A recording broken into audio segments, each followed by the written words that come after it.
ГСП онлайн. Городские новости сейчас. В минувшую субботу ухтинцы отметили проводы зимы масленичными гуляниями. Правда, в этом году праздник прошел под эгидой ежегодной акции «Зимние забавы». Раньше его проводили в детском парке и ориентировались в основном на юных горожан. В прошлом году эти забавы собрали больше 2500 участников. И в 2019 было решено перевести его на большую площадку – ГДК и на Комсомольскую площадь. Занимались сначала чуть более часа с детьми, только с детьми. Работало там больше 5 площадок, как на Комсомольской площади, как на ГДК. Как обычно, много горячего чая, выпечки, сладостей, памятных подарков, все это абсолютно бесплатно.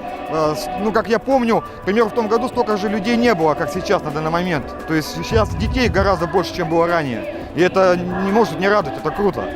Традиционно прошли и конкурсы, подкрепленные денежными сертификатами. Например, на лучшее масленичное чучело. Традиция создавать чучело зимы, которое после обычно сжигают, для славян считается старинным. Правда, сделать ростовую куклу решились в этом году немногие. Всего 5 организаций поучаствовали в этом конкурсе. Из них мы выбрали 3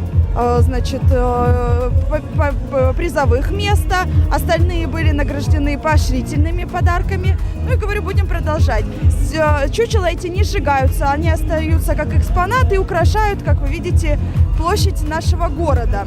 Но основная часть праздника все же не была посвящена конкурсам. Конечно же, перед горожанами выступили творческие коллективы города. Большая часть концертной программы носила фольклорный характер. Как же в такой праздник без русских народных танцев и задорных песен?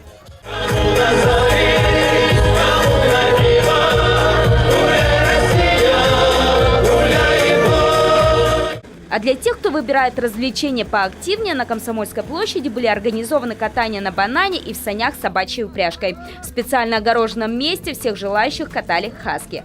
Закончились масленичные гуляния, как и полагается, сжиганием чучела и большим общим хороводом.